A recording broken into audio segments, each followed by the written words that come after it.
YouTuber कर क्या रहे हैं, ड्रामा क्या कर रहे हैं, जज्बाती इमोशनल गेम खेलने की कोशिश कर रहे हैं चंद अपने व्यूज की खातिर। हाय यहाँ पर बिल्लियां मरी हुई हैं, हाय यहाँ पर परिंदे मरे हुए हैं। नाजरीन 90% परिंदे और बिल्लियां और जो भी जानवर थे वो सब निकाल लिए गए। और ये भी बताएंगे कि आखिरकार किसने तंग आकर ये फैसला किया कि ये पाप की नगरी को बंद हो जाना चाहिए। यहां पर सिर्फ गुनाह नहीं थे होते, यहां पर कब्जा माफिया बैठा हुआ था। यहां पर सिर्फ कब्जा माफिया ही नहीं था बैठा हुआ, बल्कि वो जिनकी पुष्टपनाही में बैठा हुआ था, मुझे बड़े दुख और बड़े अफसोस के साथ कहना पड़ रहा है, वो चंद नाम नेहाद थर्ड क्लास बिगड़े हुए 500 रुपए की दिहाड़ियां लगाने वाले यूट्यूबर, कुछ कांस्टेबलान और कुछ एलडीए के अमले में शामिल कारकुनान, यहां पर एक शख्स इलेक्शन जीतता चला आता है, उसका नाम सलीम इकबाल है और वो यहाँ पर दुनिया के फैसले करवाता है। अपने आप को दुनिया का जहादीदा आदमी कहता है, अपने आप को दुनिया का ईमानदार तरीन आदमी कहता है। उसके पास खुद भी शायद इस दुकान की रजिस्ट्री नहीं जो दुकान उसकी तोड़ फोड़ के टीपा और एलडीए ने वो फेंकी है। यानी कि एक दुकान के कब्जे की बिना के ऊपर बने जाने वाले खुद साख्ता देसी साख्ता 50-50 मालकान है, 50-50 मालकान। और ये इतना देर से गोरख धंधा क्यों चलता रहा? इसमें लाहौर डेवलपमेंट अथॉरिटी के बहुत सारे करिंदे शामिल थे जो बताखोरी करते थे। गुलाम हैदर वहीं वज़ीर आला पंजाब थे तो उन्होंने ये जगह दी थी हज़रत दाता गंज बख्श अली अजमेरी के नाम के ऊपर औकाफ को, महकमा औकाफ को। उनके दौर में ये वाक़या पेश आया था। यहाँ पर कुछ लोगों ने कब्ज़ा कर लिया और कब्ज़ा करते ही करते देखते ही देखते साल में यहाँ पर कुछ दुकानों से पूरी एक मंडी बन गई और परिंदा मार्केट की मंडी बन गई। खुद साख्ता देसी साख्ता परिंदा मार्केट, ये कहां पर वाक़या है आज के वीलॉग में बताएंगे। इस परिंदा मार्केट के साथ क्या हुआ ये भी आज के वीलॉग में बताएंगे।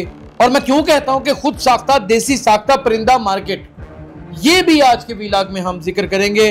जिम्मेदारान कौन है, यहां तक इस नैज तक बात कैसे पहुंची है, चले आज के वीलॉग में इससे भी डिस्कस कर लेंगे।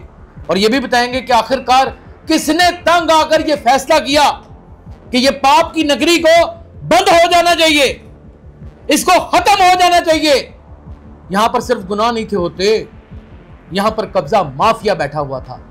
यहां पर सिर्फ कब्जा माफिया ही नहीं था बैठा हुआ, बल्कि वो जिनकी पुष्टपनाही में बैठा हुआ था, मुझे बड़े दुख और बड़े अफसोस के साथ कहना पड़ रहा है, वो चंद नाम नेहाद थर्ड क्लास बिगड़े हुए 500 रुपए की दिहाड़ियां लगाने वाले यूट्यूबर, कुछ कांस्टेबलान और कुछ एलडीए के अमले में शामिल कारकुनान और कुछ सिटी डिस्ट्रिक्ट गवर्नमेंट और फिर उसके साथ दीगर इदारों के अहलकारान भी पूरी तरह मुलव्वस है। कहानी क्या है, कहां से शुरू हुई, कैसे मामलात हुए, कौन वहां पर अपना गुंडा राज बनाकर बैठ गया और इस गुंडा राज के पीछे किन लोगों का हाथ है, ये सारी बातें क्यों ना आज डिस्कस कर लें। चंद रोज़ कबल आपने देखा होगा कि रात 12 बजे एलडी और टीपा हज़रत दाता गंज बख्श अली अजमेरी बरसगीर पाको हिंद की एक ऐसी बुरजीदा ज़ात पाक, ऐसी हस्ती जिनके बारे में बाकायदा तौर के ऊपर ख्वाजा गरीब नवाज जिन्होंने ये कौल कहा कि गंज बख्श फैज़ आलम मजहर नूर खुदा ना कसारा पीर कामिल कामला रा रहनुमा, ये वो ज़ात हैं जहाँ पर अब लोग अपनी मन्नतें मुरादें, अपनी दिल की आस उम्मीद और पता नहीं कौन सी ऐसी हसरतें हैं जिनकी आशाओं को पूरा करने के लिए इस दरबारे आलिया में हाज़िरी देते हैं, न्याज देते हैं। लोगों के सदक़े सदक़ात भी यहाँ पर होते हैं और गरीबों की मदद के जज्बे से भी लोग आते हैं। लेकिन ऐसी मुतबरक हस्ती के इर्द गिर्द कुछ गुंडे मवाली, कुछ बदमाश, कुछ कौंसलेबाज, कुछ कन टुटों ने ऐसा राज कर लिया कि सरागाहें भी बन गईं, वहाँ पर नजायज़ काम भी होने शुरू हो गए, मंशियात भी सरे आम बिकना शुरू हो गई, लड़कियों का खरीदो फरोख्त का धंधा तो ऐसा अरूज के ऊपर चढ़ा कि हीरा मंडी तो बंद हो गई, लेकिन इर्द गिर्द छोटी छोटी बहुत सारी हीरा मंडियाँ कायम हो गई। हज़रत दाता गंज बख्श अली अजमेरी के अहाते के बिल्कुल साथ ही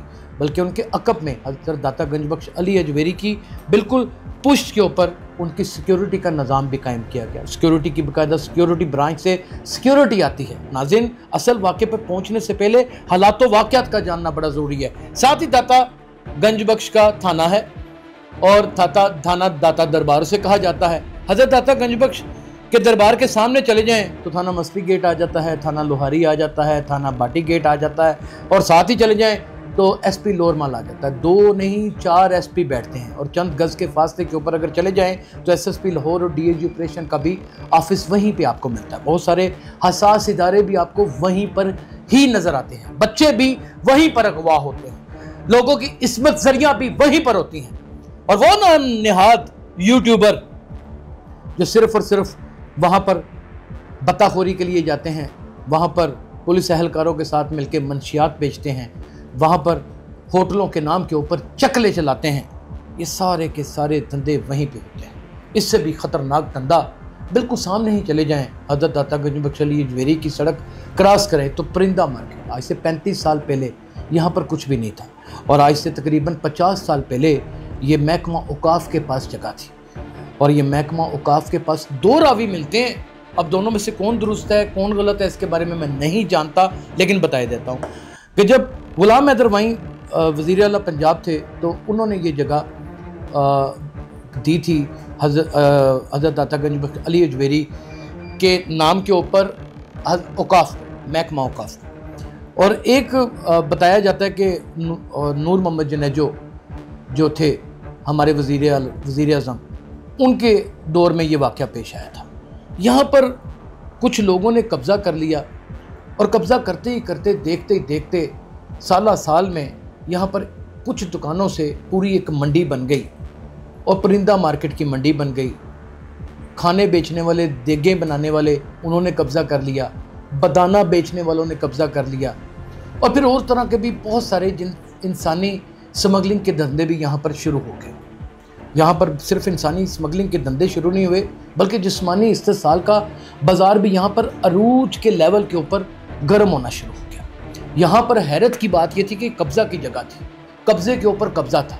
मिसाल के तौर के ऊपर मैं एक एग्जाम्पल दे रहा हूँ कि मेरे कैमरा मैन ने एक दुकान के ऊपर कब्ज़ा किया, तो उसके ऊपर उससे तगड़े ने आके कब्ज़ा कर लिया है, तो फिर बाद में पंचायत बैठी है तो फैसला हुआ है कि अगर 10,000 कराया 3,000 मैं तुम्हें दूंगा, 7 मैं लूँगा। फिर उससे तगड़ा आया है तो उसने कब्ज़ा कर लिया है, फिर उसने कहा ओए तेरा 7 नहीं आई तो तेरा 2 ही, 3 उसको मिलता था, 2 उसको मिलता था, 5 वो ले जाता था। यानी कि एक दुकान के कब्ज़े की बिना के ऊपर बने जाने वाले खुद साख्ता देसी साख्ता 50-50 मालकान है, 50-50 मालकान। और ये इतना देर से गोरख धंधा क्यों चलता रहा? इसमें लाहौर डेवलपमेंट अथॉरिटी के बहुत सारे करिंदे शामिल थे जो बताखोरी करते थे, जो इनसे मंथलियाँ लिया करते थे, पुलिस इनसे मंथलियाँ लिया करती थी, ऑपरेशनल विंग के लोग मंथलियाँ लिया करते थे, चाइल्ड ब्यूरो प्रोटेक्शन के अफराद मंथलियाँ लिया करते थे, और वाइल्ड लाइफ के अफसरान इनसे मंथलियाँ लिया करते थे। ये कैसे मुमकिन है कि हज़रत दाता गंजबख्श अली अजवेरी, जहाँ पे लाखों करोड़ों ज़ायरीन आते हो, और उसके सामने इतना बड़ा पाप का धंधा चलता रहे और उसे कोई पूछने वाला ही ना हो? इसका मतलब कि जेबें गर्म की जाती थी।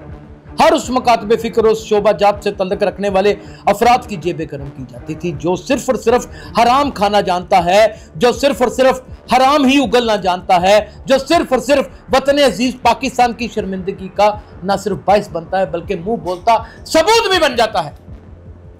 अच्छा, यहाँ पर यूनियन भी बन जाती है नाज़रीन, यूनियन बन जाती है खुद साख्ता देसी साख्ता मार्केट की, जिसका कोई मालिक ही नहीं है, उसके मालकान महकमा औकाफ वाले हैं।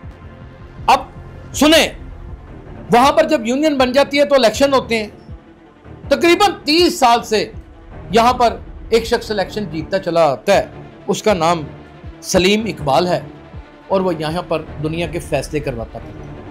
अपने आप को दुनिया का जहांदीदा आदमी कहता है, अपने आप को दुनिया का ईमानदार तरीन आदमी कहता है। उसके पास खुद भी शायद इस दुकान की रजिस्ट्री नहीं जो दुकान उसकी तोड़ फोड़ के टीपा और एलडीए ने वो फेंकी है। अब कुछ यूट्यूबर कर क्या रहे हैं, ड्रामा क्या कर रहे हैं, जज्बाती इमोशनल गेम खेलने की कोशिश कर रहे हैं चंद अपने व्यूज की खातिर। अरे यहाँ पर बिल्लियां मरी हुई हैं, हाय यहाँ पर परिंदे मरे हुए हैं। नाजरीन 90% परिंदे और बिल्लियाँ और जो भी जानवर थे वो सब निकाल लिए गए। यहाँ पे कोई भी आला नस्ल का परिंदा नहीं था बिकता। यहाँ पर ज़्यादातर दुकानें परिंदों की तो थीं, लेकिन बहुत सारी दुकानें देगें बनाने वाले बावर्चियों ने भी कब्ज़ा में ले रखी थी। यहाँ पर बदाना बनाने वाले, मुख्तलिफ अशिया बनाने वाले, वहाँ पर लकड़हारों ने और मुख्तलिफ चीज़ों ने और गंदी फिल्में दिखाने वाले होटलों ने भी ये जगह अपने कब्ज़े में कर रखी थी और खुलेआम तुर्क हफीम की गोलियाँ यहाँ पर बिका करती थी। मेरे माजी के प्रोग्राम को अगर निकाल कर देखें तो यहाँ की हर बुराई को ना सिर्फ नंगम नंगा किया है बल्कि सरेआम भी किया है और बाकायदा अफसरान बाला की नज़र भी दौड़ाई है। मेरा सवाल यह है कि सिर्फ और सिर्फ ये मार्केट की खत्म क्यों की गई? इस मार्केट में जो इतने सालों से विराजमान थे, जो मंथलियां ले रहे थे, जो यहाँ पे गुंडागर्दी कर रहे हैं, यहाँ पे जो एक इमोशनल टच के साथ खेल रहे हैं, उनके ऊपर एसपी सिटी पर्चा क्यों नहीं देते? क्यों नहीं पुलिस मुतहरक होती इन गद्दारों के ऊपर पर्चा देने के लिए, इन कब्जा ग्रुपों के ऊपर पर्चा देने के लिए? इनका क्या हक था कि ये 40-50 साल से हजरत दाता गंजबख्श अली हजवेरी के सामने जो जमीन औकाफ की है उसके ऊपर कब्जा करके बैठते? क्या नाजरीन आपके घर के ऊपर कोई कब्जा करके बैठे तो आप बर्दाश्त करेंगे? इसी तरीके ये पाकिस्तान भी हमारा घर है। यहाँ पे हिंदू औकाफ भी है, यहाँ पे मुस्लिम औकाफ भी है, दूसरा औकाफ भी है। लोगों ने कब्जे किए हुए हैं, नारकली में कब्जे हुए पड़े हैं, टुलिंटन मार्केट के इर्द गिर्द कब्जे हुए पड़े हैं और यहाँ पर इतनी बुरी हालत है इस वक्त, इतनी बुरी हालत है और मुझे अफसोस के साथ कहना पड़ रहा है कि नामनहाद सहाफ़ियों ने कब्जा किया हुआ है, पुलिस अफसरों ने कब्जा किया हुआ है और उन गुंडा अनासर ने कब्जा किया हुआ है जिनके ऊपर 40-40, 50-50 पर्चे हैं। क्या कोई पूछने वाला है इनको? कोई जानने वाला है? सिर्फ ये मार्केट को गिराना ही काम नहीं था। और इल्ज़ाम क्या लगाया जा रहा है कि ये जो 8 करोड़ रुपया दे रहा है, ठेका दे रहा है मोटरसाइकिल स्टैंड वाला, ये इसको दिया जाएगा। तो क्यों ना हुकूमत उस जगह को यूटिलाइज करे, क्यों ना रेवेन्यू कमाए और फिर खुद भी ये अपने मुंह से इस बात का अयादा किया जा रहा है, अपने मुंह से ये बात कही जा रही है मुख्तलिफ एंकर्स को कि जनाब यहां पर हम गरीब कुछ दे नहीं थे ना सकते। तुम गरीब नहीं थे, तुम गुंडे थे, तुम कब्जा ग्रुप थे, तुम इस मुल्क के दुश्मन थे, तुम जालिम थे, तुम सफाक थे। और अगर आज हुकूमत वक्त ने तुम लोगों के ऊपर रंदा फेर ही दिया है तो तुम लोगों की चीखें आसमान तक जा रही हैं और चंद यूट्यूबर सिर्फ और सिर्फ अपनी कमाई करने के चक्कर में, अपने व्यूज के चक्कर में, ना कोई इल्म, ना कोई पता, ना कोई इंफॉर्मेशन, ना कोई खबर की वजह कता। खैर हमारे दौर में तो जो हमारे अफसरान खबर का बारे में कहा करते थे वो मैं कह ही नहीं सकता। कहते इस खबर दी कोई मुंह ते अगला लफ्ज़ में बोल ही नहीं सकता, नज़र ही नहीं सानू आ रही। इसी तरीके से ये जो खबरें आप बना के चला रहे हैं ना, ये नज़र नहीं आ रही। लोगों को हकीकत बताएं कि ये कब्ज़ा माफिया था, लोगों को हकीकत बताएं कि यहाँ पे क्या धंधे होते थे, लोगों को हकीकत बताएं कि ये अरबों खरबों डॉलर की प्रॉपर्टी के ऊपर 40-50 साल से कौन लोग विराजमान थे और लोगों को ये भी हकीकत बताएं कि इनके ऊपर सिर्फ और सिर्फ रंदा नहीं फेरा गया। इंशाअल्लाह ताला इन सब की लिस्टें भी बन चुकी हैं, इनके ऊपर पर्चे भी होंगे और इनको करार वाकई सजा भी दी जाएगी। अपना बहुत ख्याल रखिएगा। अल्लाह हाफिज़। नाज़रीन गिरामी, कबल आपसे एक गुजारिश है कि हमारे चैनल को सब्सक्राइब कर लें।